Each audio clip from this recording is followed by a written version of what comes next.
Hello everyone, sure 60 के इस digital platform पर मैं नंबर चिंटू आप सभी का स्वागत करता हूं। आज हम हिस्ट्री की 9वीं क्लास देखने जा रहे हैं। तो ये जहांगीर के ऊपर बेस्ड है हमारी। आइए शुरू करते हैं।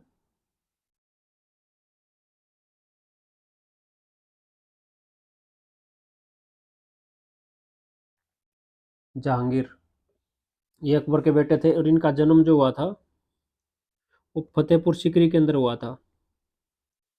अकबर ने अपनी कैपिटल फतेहपुर सीकरी शिफ्ट कर ली थी, उस टाइम पे ये पैदा हुए थे फतेहपुर सीकरी। और इनकी जो माँ थी, इनकी माँ का नाम था हरकाबाई। हरकाबाई। और इनके टीचर थे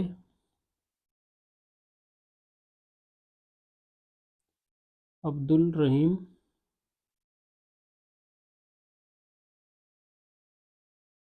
खाने खाना, जो अकबर के नौरतन में से थे। अकबर के नौरतन थे अब्दुल रहीम खाने खाना।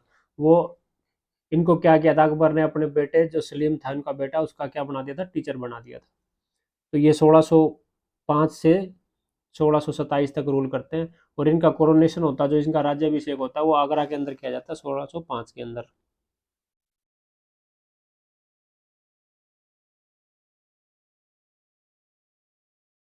कोरोनेशन होता है इनका 1605 के अंदर आगरा के अंदर। सलीम अक, सन ऑफ अकबर, सलीम जो अकबर का बेटा था, इनका नाम था सलीम। जो सूफी संत थे सलीम चिश्ती, उनके वरदान से ये अकबर को पैदा हुए थे। और इस उनके उनको सम्मान देने के लिए अकबर ने अपने बेटे का नाम सलीम रख दिया था, लेकिन प्यार से ये उसको शेखू बाबा बोलते थे।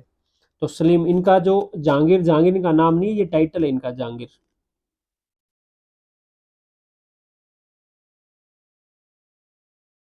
और जहांगीर का मतलब होता है जहां, और गिर, जहां का मतलब पूरा वर्ड, और गिर मतलब विजेता। The conquer of, conquer of the world, पूरी दुनिया का विजेता, ये मतलब होता है इसका जहांगीर का। Came to the throne after Akbar death in 1605, 1605 के अंदर अकबर की डेथ होने के बाद ये गद्दी पे बैठते हैं। ही इश्यूड 12 ऑर्डिनेंस, इन्होंने क्या किया, 12 ऑर्डिनेंस पास किए थे, या 12 डिक्लेरेशन कह सकते हैं, इन्होंने घोषणाएं की थी अपने कार्यकाल में, जिसमें ये नॉन वायलेंस के ऊपर भी बात करते हैं। इन्होंने नॉन वायलेंस के ऊपर डिक्लेयर किया था, इन्होंने बैन लगा दिया था।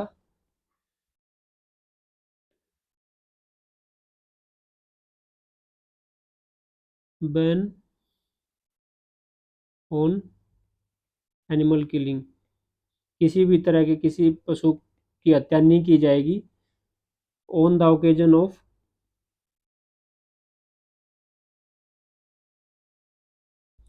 जब इनके जो फादर थे अकबर, उनके बर्थडे वाले दिन, अकबर बर्थडे, अकबर का जन्मदिन होता था उस दिन किसी भी तरह के कोई भी मीट वगैरह किसी भी आदमी को परोसा नहीं जाएगा। इसके राज्य के अंदर या दरबार के अंदर एनिमल किलिंग नहीं होगी। इसके अलावा संडे वाले दिन एनिमल किलिंग नहीं होती थी, और थर्सडे वाला दिन,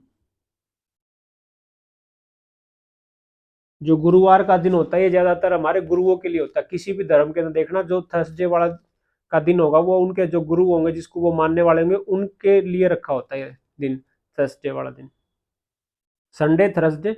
और अकबर के जन्मदिन पर इसने एनिमल किलिंग के ऊपर बैन लगा दिया था। He is known for his strict administration of justice, ये न्याय के उसमें बहुत ही स्ट्रिक्ट था इसका एडमिनिस्ट्रेशन। ये कभी भी किसी को निराश नहीं करता था अपने जस्टिस से, ये जस्टिस के ऊपर इसने बहुत ज्यादा ध्यान दिया था। ही इस्टेब्लिश जंजीर ए आदिल, इसने एक जंजीर ए आदिल मतलब एक चैन, जंजीर का मतलब चैन बांध दी थी इसने, कहाँ पर, आगरा किले के ऊपर, for the seeker of royal justice. जिसको भी रॉयल जस्टिस, जो राजा का न्याय की जिसको जरूरत थी, जो भी पुकारना चाहता था, वो इस जंजीर के थ्रू राजा तक पहुंच सकता था। ये चैन ऑफ जस्टिस थी, और ऐसा करने वाला ये पहला मुगल एम्परर था।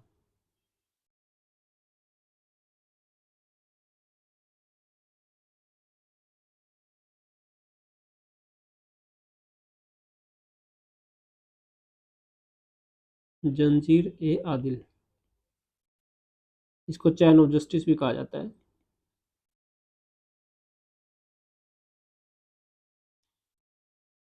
ये यमुना नदी के किनारे बांधी थी इसने, और सिटी का नाम था आगरा। आगरा के अंदर यमुना नदी के किनारे इसने ये एक चैन बांध दी थी, और उसका एक जो हिस्सा था वो नदी के पास छोड़ दिया था। अगर किसी को भी रॉयल जस्टिस चाहिए, राजा से न्याय चाहिए, तो वो क्या कर सकता था, उस चैन को खींच सकता था। और जैसे वो कोई भी आदमी उस चैन को खींचता था, तो उसके द्वारा घंटियां, बेल बंदी होती थी जो दरबार के अंदर बजती थी। तो जैसे कोई भी आदमी उसको खींचता, वो घंटियां दरबार के अंदर बजनी शुरू हो जाती थी, और इस चीज से राजा को ये पता लग जाता था कि कोई उनके दरवाजे पे आया है, न्याय की भीख मांगने या न्याय मांगने उनके दरवाजे पर आया है। तो इस तरीके से वो कोई भी आदमी, आम आदमी, गरीब आदमी, कोई भी आदमी इन तक पहुंच सकता था जिसको भी जस्टिस की जरूरत है। In 1611 Jahangir married Mehr Unnisa, widow of Sher Afghan, a Persian noble of Bengal. Bengal का एक नोबल था पर्सियन, शेर अफगान, उसकी विधवा से ये शादी कर लेता है, मीर उन्नीसा से, मेहर उर निसा। जहांगीर शादी कर लेता है। अब जहांगीर के बारे में यही देखने को मिलेगा, जितने भी रोमांटिक शब्द होंगे वो इसके लिए होंगे। सबसे ज्यादा बीवियां इसकी थी। तो ये आदमी इस तरह का था, ये हर टाइम प्यार में डूबा रहता था। आगे आगे जैसे जैसे पढ़ेंगे आपको समझ आ जाएगा। तो ये शेर अफगान था जिनका नाम था अली कुली बेग। अली कुली बेग। ये बाद में इसको क्या कर दिया था, गवर्नर भी बना दिया था बंगाल का,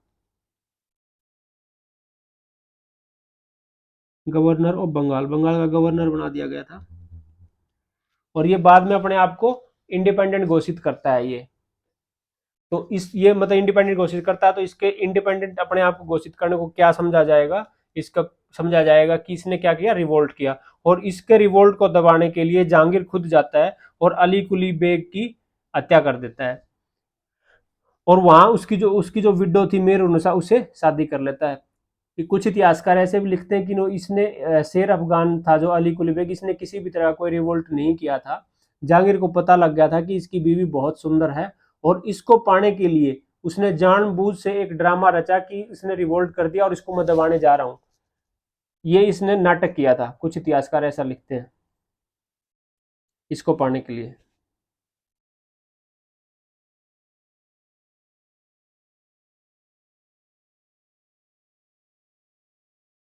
और ये यहां भी नहीं रुका, इसके बाद इसने इसको टाइटल दिया नूर महल का। नूर महल, नूर का मतलब होता है लाइट, कि आप क्या हो, महल की, पूरे महल की क्या हो, लाइट हो।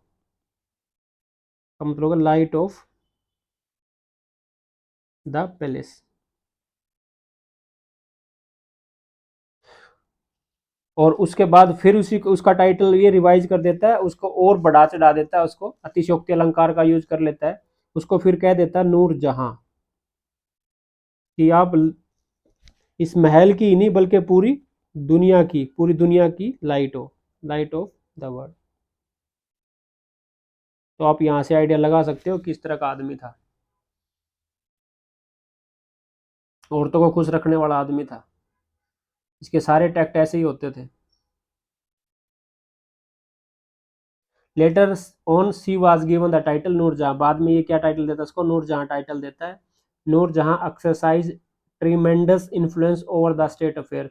नूरजहां अत्याधिक रूप से स्टेट का अफेयर, जो उसका राज दरबार था, उसके जो काम काज होते थे उसके अंदर बहुत ज्यादा इन्फ्लुएंस अपना डालती थी, हर बात के अंदर हस्तक्षेप करती थी। जबकि मुगल या फिर मुस्लिमों के अंदर क्या था कि औरत को ज्यादा इस तरह का दर्जा नहीं दिया जाता था, लेकिन उसके बावजूद भी नूर जहां हर काम के अंदर इन्वॉल्व रहती थी, क्योंकि जहांगीर क्या था, बस उसके प्यार में डूबा रहता था हमेशा। जो भी वो कह देती उसको हाँ कर देता था, ये किसी भी तरह का कोई ऑब्जेक्शन नहीं इसके ऊपर उठाता था। और एक कारण और भी है कि नूर जहां ऐसे ही नहीं थी कि मतलब अपनी खूबसूरती के लिए ही जानी जाती थी, वो सबसे बुद्धिमान भी थी। पूरे Mughal emperor sorry Mughal period के अंदर सबसे पढ़ी लिखी औरत थी नूर जहां।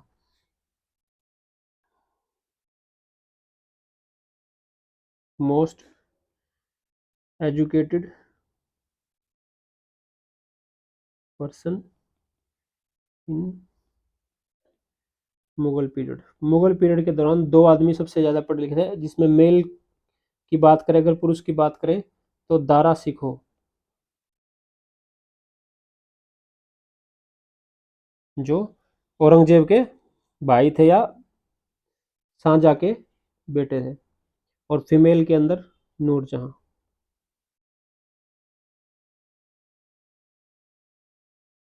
ये कह सकते हैं कि ये दोनों आदमी उस टाइम के पीएचडी होल्डर थे।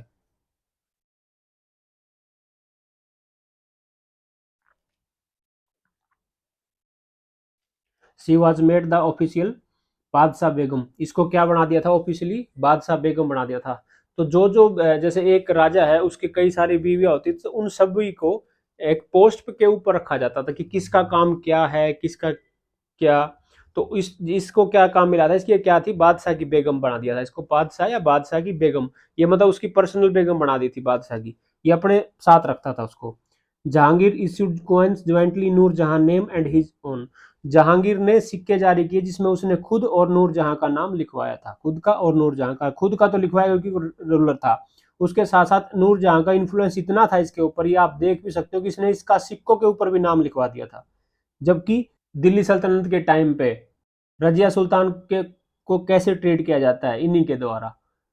और यहाँ पर क्या कर रहे हैं, नूरजहां को हर बात के अंदर उसका आगे आगे आगे आगे उसको बढ़ावा देते जा रहे हैं। जहांगीर आल्सो मैरिड मानमती या जगत गोसाई जोधाबाई, ये तीनों इन्हीं के नाम, मानमती, जगत गोसाई या जोधाबाई ऑफ मारवाड़। मारवाड़ के जो रूलर था, तो ये राजपूत क्वीन, राजपूत प्रिंसेस थी जोधाबाई, जिसका नाटक भी आता है इसके ऊपर, अकबर जोधा। अकबर को और जोधा को कनेक्ट किया गया, जबकि ये अकबर के बेटे जहांगीर की वाइफ थी। उसके साथ ये क्या करता है, उसके साथ भी ये शादी करता है। और ये जोधाबाई थी, ये बेटी थी उदय सिंह की, daughter of Uday Singh. Uday Singh ruler था मारवाड़ का, उसकी बेटी थी। जो उदय सिंह को किसके द्वारा हराया जाता, अकबर के द्वारा अटैक किया जाता है उसके ऊपर, अटैक बाय अकबर। अकबर के द्वारा उसके ऊपर अटैक किया जाता है, और बाद में उसकी जो बेटी थी जो दवाई, उसकी शादी अपने बेटे जहांगीर के द्वारा के साथ कर दी जाती है, अशोक के, इस अकबर के द्वारा। और थोड़ा सा और देख लेते हैं इसके बारे में, नूरजहां के बारे में। इसके जो फादर थे उनका नाम था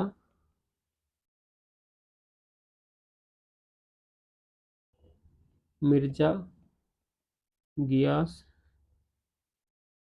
बेग। और ये ट्रेजरर की इसको पोस्ट दे दी थी जहांगीर के टाइम पे, इसको खजांची बना दिया था, इतना इन्फ्लुएंस था नूरजहां का। कुछ इतिहासकार तो बल्कि ऐसा भी लिखते हैं कि नूरजहां ने क्योंकि ये जब अली कुली जो अफगान शेर अफगान था उसको हरा के ये इसको अपने साथ ले आता है, और ये उसकी जो माँ होती है, जो अकबर की वाइफ होती है, उसकी सेवा में इसको लगा देता है। तो कुछ इतिहासकार ऐसा बता लिखते हैं कि मतलब इसने जानबूझ के ऐसी पोस्ट पकड़ी थी, ऐसा काम पकड़ा था, जिससे ये उसके ऊपर, जहांगीर के ऊपर अपना इन्फ्लुएंस बना सके, कि जहांगीर इसको देखे और इसकी तरफ मोहित होता रहे और इसको पाने की कोशिश करे। इसने ऐसा कुछ ड्रामा किया था, कुछ इतिहासकार ऐसा लिखते हैं। और कुछ ऐसा लिखते हैं कि जहांगीर ने जानबूझ के इसको पाने के लिए उसके ऊपर अटैक किया था। तो इसको खजांची बना दिया था इसके अपने बाप को। और इसकी मृत्यु के बाद इसका जो टोम है, मकबरा है, ये खुद इसके द्वारा ही बनाया जाता है, आगरा के अंदर, भाई नूरजहां।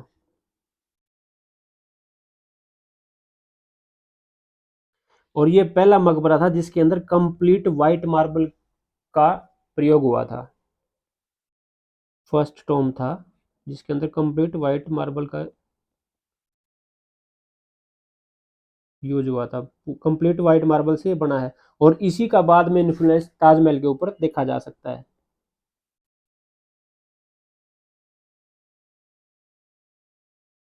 तो ताजमहल का इसके ऊपर इन्फ्लुएंस नहीं था, ताजमहल के ऊपर इसका था, न कि ताजमहल का इसके ऊपर था। और पहली बार इसी मकबरे के अंदर पिट्राडूरा का यूज होता है, first time use of pietra dura technique, ये पिट्राडूरा तकनीक होती है जिसका यूज किया जाता है इसके ऊपर। पिट्राडूरा टेक्निक में क्या होता है कि जो फ्लावर्स या लीव्स वगैरह, फूल या पत्तियां जो होती है उनका यूज किया जाता है आर्किटेक्चर में। जैसे मान लीजिए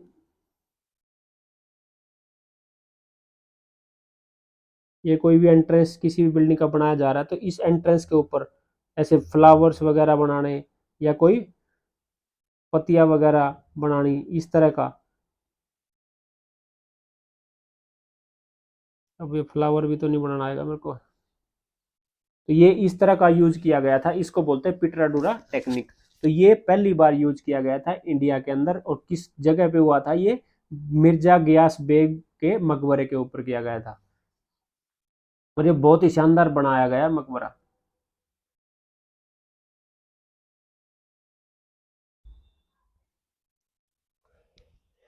अच्छा, जहांगीर के टाइम पे इंग्लिश वाले भी आते हैं, ब्रिटिशर आते हैं। 1608 के अंदर इसके पास आता है कैप्टन विलियम हॉकिंग्स। 1600 के अंदर ईस्ट इंडिया कंपनी की स्थापना की गई थी। ईस्ट इंडिया कंपनी की, जिसको महारानी विक्टोरिया के द्वारा, सॉरी, महारानी एलिजाबेथ के द्वारा इसको परमिशन दी जाती है अगले 20 साल तक ट्रेड करने के लिए इंडिया के साथ। तो ये अपना पहला रिप्रेजेंटेटिव भेजते हैं जिस परमिशन के लिए, परमिशन मांगने के लिए। इसका नाम होता है कैप्टन विलियम हॉकिंग्स। ये representative of east India company, एक ईस्ट इंडिया कंपनी का ये प्रतिनिधि था, विलियम हॉकिंग्स। हॉकिंग्स मतलब जिसके कुकर भी आते हैं ना, प्रेस्टीज के कुकर आते हैं, ऐसे ही हॉकिंग्स के कुकर भी आते हैं। केम टू जहांगीर कोर्ट, ये जहांगीर कोर्ट में आया था। He was given the mansab of 400, ये 400 मनसब की इसको क्या दी जाती है? जमीन दी जाती है सूरत के पास, जहां इनको फैक्ट्री लगाने के लिए परमिशन दी जाती है। ये विलियम हॉकिंग्स था जो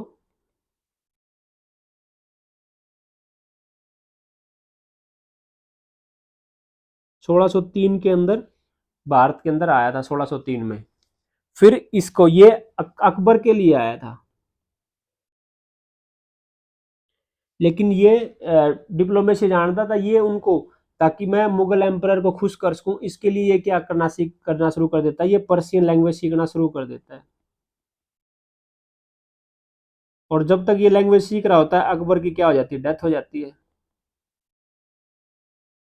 उसके बाद 1605 में जहांगीर सम्राट बन जाता है, और ये जब जहांगीर के पास पहुंचा तब 1608 हो चुका होता है। तब ये फिर जहांगीर के लिए बोलता है, और जहांगीर इससे इतना खुश हो जाता है कि एक गोरा, क्योंकि इनकी जो रेस है वो अलग है, एक गोरा आदमी और इतने बढ़िया पारसी लैंग्वेज बोल रहा था, पर्शियन लैंग्वेज जो बोल रहा था, तो उससे ये काफी इन्फ्लुएंस इसके ऊपर पड़ता है, और ये इसको टाइटल भी देता है इंग्लिश खान का। विलियम हॉकिंग्स को टाइटल दिया जाता है जहांगीर के द्वारा इंग्लिश खान का, कि आप इंग्लिश खान हो। और इससे खुश होकर ये इसको फैक्ट्री लगाने की परमिशन भी देता है सूरत के अंदर, और 400 मनसबदार मनसब की जमीन भी देता है। उसके बाद क्या होता है कि ये इनके ऊपर पुर्तगीज, इस जो बहुत टाइम पहले से वहां सेटल थे, उनका इन्फ्लुएंस बहुत होता है मुगल एम्परर के ऊपर। तो उनकी बातों में आके ये क्या करते हैं, बाद में अपना जो फरमान जो जारी किया था वो उसको कैंसिल कर देते हैं, और ब्रिटिशर वालों को बोल देते हैं कि आपको फैक्ट्री लगाने की परमिशन नहीं देते हम, आप फैक्ट्री नहीं लगा सकते, उनको मना कर देते हैं बाद में। फिर ये अपना दोबारा से फिर एम्बेसडर भेजते हैं 1605 के अंदर, जिनका नाम था sir Thomas row, ambassador of king James प्रथम ऑफ इंग्लिश। इंग्लैंड का राजा था जेम्स प्रथम, वो अपना एम्बेसडर भेजते हैं sir Thomas Roe of England, also came to, उसके कोर्ट में आया। तो इंसली दो इंसली जहांगीर रेसिस्ट, शुरुआती तौर पे जहांगीर क्या करता है, उसको रेसिस्ट करता है। Later on he agreed, he guaranteed permission to the English to establish a trading port of Surat, और बाद में उनको क्या कर देता है, सूरत के ऊपर ट्रेडिंग पोर्ट बनाने की परमिशन उनको दे देता है। तो शुरुआत में इसने मना क्यों किया? पुर्तगीज इन्फ्लुएंस की वजह से।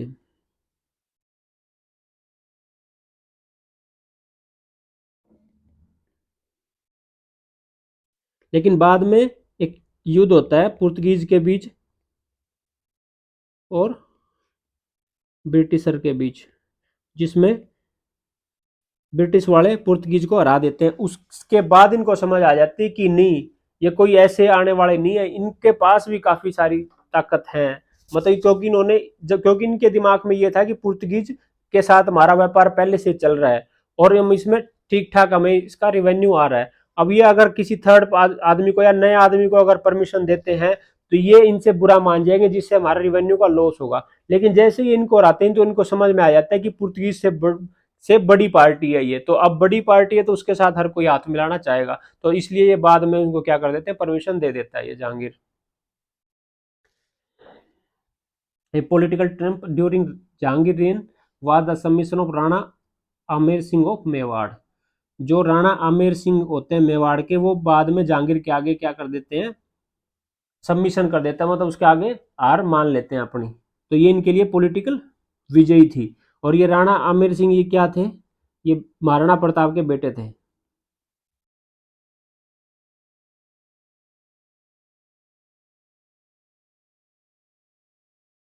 महाराणा प्रताप के बेटे थे Rana Amar Singh. Jahangir captured the strong fort of Kangra. Kangra के किले को भी ये जीतते हैं। A part of Ahmednagar was also next.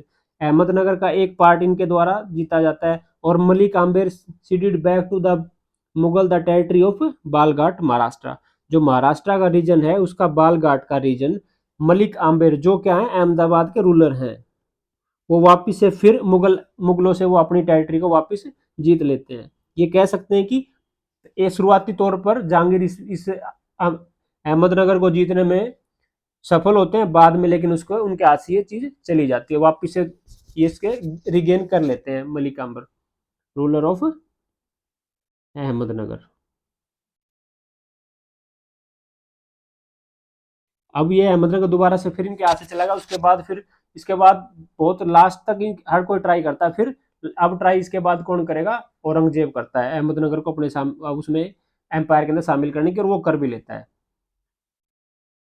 His rain was marked by several revolts. जो इसका कार्यकाल था इसके अंदर बहुत सारे क्या हुए थे, रिवोल्ट हुए थे।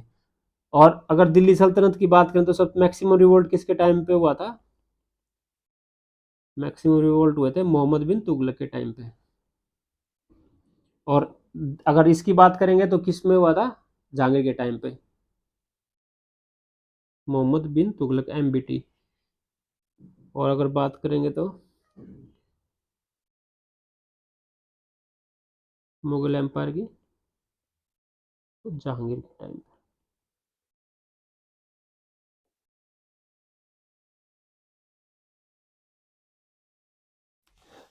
तो कौन करता है, हिज सन, उसका जो बेटा था Khusro, who received patronage of fifth Sikh Guru Arjun Dev revolted against Jahangir. ये जो इनका बेटा था खुसरो खान, ये इनकी बीवी थी मान बाई, मान बाई, जो इनके अकबर के जो नौरत्न थे मान सिंह उसकी बहन थी। अकबर के नौरत्न में से एक थे जो राजपूत मान सिंह, उसकी बहन थी मान बाई, ये भी राजपूत क्वीन थी। तो ये इनका जहांगीर का और मान बाई का बेटा था खुसरो। ये इसको इसके खिलाफ रिवोल्ट करता है। और जो सिख गुरु थे, पांचवें सिख गुरु थे गुरु अर्जुन देव जी, उनके वहां शरण ले लेता है। तो बाद में क्या होता है, Arjun Dev was later sentenced to death for his blessing to the rebel prince. तो जो विद्रोह करने वाला जो प्रिंस था उसको अपना ब्लेस देने के लिए, अपना आशीर्वाद देने के लिए, उसको शरण देने के लिए अर्जुन देव जी की हत्या कर दी जाती है। ये क्या होता है कि इसके ऊपर ये जुर्माना लगा देते हैं अर्जुन देव जी के ऊपर कि आप या तो आपको मार दिया जाएगा, अदरवाइज आप 5 लाख रुपए का फाइन जमा करा दो आपकी इस गलती की वजह से। ये इसको ऐसे दिखा रहे थे। और इन्होंने कहा कि मैं एक गुरु हूं और मेरे दरबार में कोई भी आ सकता है। मेरा जो दरवाजे हैं 24 घंटे के लिए सभी के लिए खुले हैं, कोई भी वहां पर आ सकता है, मैं किसी को मना नहीं करूंगा। तो इनके ऊपर 5 लाख का फाइन लगाया जाता है और ये उसको देने से मना कर देते हैं अर्जुन देव जी, क्योंकि इनको मृत्यु से डर नहीं लगता था। इनके लिए अपने जो जज्बात हैं वो इम्पोर्टेंट थे, अपने जो कानून कायदे हैं वो इम्पोर्टेंट थे। ये ऐसी चीज थी जिनको डराया नहीं जा सकता था। 5वें सिख गुरु थे अर्जुन देव जी। तो ये उनको मना कर देते हैं, तो जहांगीर इनके क्या कर देता है, इनको मृत्युदंड दे देता है, खुसरो खान। और ये रिवोल्ट क्यों करते हैं, क्योंकि जो मान बाई थी इनकी पत्नी, तो जहांगीर स्टार्टिंग में बहुत ज्यादा शराब पीता था, तो उनसे तंग होकर ये जो मान बाई थी ये क्या कर लेती हैं, सुसाइड कर लेती हैं। और खुसरो खान जो इनका बेटा था, ये जहांगीर को उनका क्या मानता था, हत्यारा मानता था कि आप मेरी माँ के मर्डरर हो। तो इस वजह से इनकी आपस में कभी नहीं बनती थी बाप बेटे की, और पहले दिन से ये इसके खिलाफ रहता था। और जब ये एक टाइम आता है कि ये इसके खिलाफ फिर रिवोल्ट भी करता है, और ये रिवोल्ट किया जाता है, फिर अर्जुन देव, गुरु अर्जुन देव थे जो, उनके यहाँ शरण ले लेता है फिर ये ड्यूरिंग हिज लास्ट पीरियड। और उसके आखिरी दिनों में खुर्रम जो बाद में साझा बनता है, ये भी रिवोल्ट कर देता है, जो किससे पैदा हुआ था, जो जो जहांगीर से और जोधाबाई का बेटा था, जोधाबाई का बेटा था खुर्रम, जो बाद में शाहजहां के नाम से इंडिया का एम्परर बनता है, वो भी रिवोल्ट करता है। इसके अलावा महावत खान, इसका मिलिट्री, जहांगीर का मिलिट्री जनरल था महावत खान, वो भी रिवोल्ट करता है। तो खुर्रम के द्वारा रिवोल्ट किया जाता है, शाहजहां के द्वारा 1625 22 से 25 तक, और उसके बाद महावत खान के द्वारा 1626 से 27 तक। अब इसको जो इसने खुद जो कर्म किया था उसी की सजा इसको मिल जाती है, ऐसा कह सकते हैं, क्योंकि अकबर के टाइम पे, इसके बाप के टाइम पे इसके द्वारा रिवोल्ट किया गया था।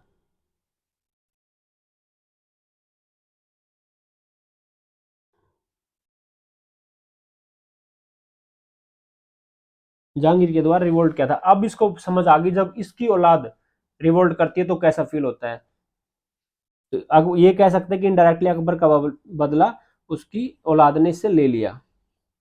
और जहांगीर के टाइम पे रिवोल्ट किया जाता है, रिवोल्टेड बाई, एक इसका बेटा करता खुसरो खान,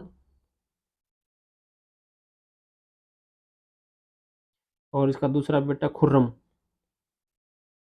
दोनों के द्वारा रिवोल्ट किया जाता है।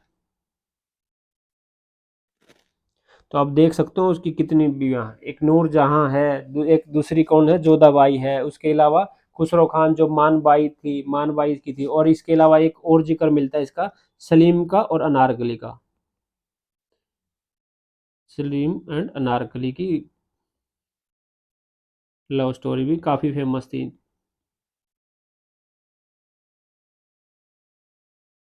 लव स्टोरी, तो आप अनुमान लगा सकते हो किस तरह का आदमी है ये।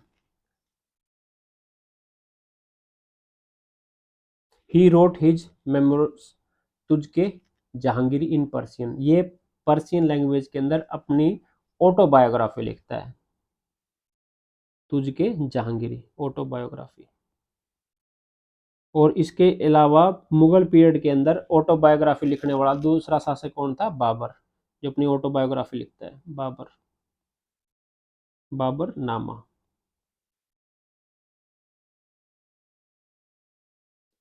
और इसकी जो ऑटोबायोग्राफी उसका नाम है तुझके जहांगीरी। और इसको कहाँ दफनाएगा, लाहौर के अंदर दफनाएगा। और लाहौर के अंदर किस के अंदर, जहाँ ये दफनाएगा वहां पर जो गार्डन है, जो बाग है, उसका नाम है दिलखुश। मतलब हर चीज, हर रोमांटिक चीज इससे जुड़ी हुई है, दिलखुश गार्डन, दिलखुश गार्डन है वहाँ। और इसके जो पीरियड है उसको पेंटिंग के लिए जाना जाता है, आशिक आदमी था, पेंटिंग का बहुत शौकीन था, golden era of painting, painting का गोल्डन इरा इसके पीरियड को कहा जाता है। जैसे अकबर का जो पीरियड था उसको क्या कहा जाता है, गोल्डन पीरियड और हिंदी लिटरेचर, हिंदी लिटरेचर के लिए, क्योंकि उसके टाइम पे बहुत ज़्यादा कवि थे हिंदी लिटरेचर। और आर्किटेक्चर, इसके बाद शाहजहाँ के रूलर बनता है, और शाहजहाँ के जो टाइम था उसका बोलते हैं golden period of architecture, period for architecture. क्योंकि जितनी भी बिल्डिंगें वगैरह, बड़ी बड़ी बिल्डिंगें बनी है, ये सारी किसके द्वारा बनाई गई थी, शाहजहाँ के द्वारा। तो ये जहांगीर के बारे में इतना ही था। तो आई होप मैं आपको समझा पाया हूँ। कल मिलते हैं इसी जोश और जज्बे के साथ, तब तक के लिए जय हिंद, थैंक यू।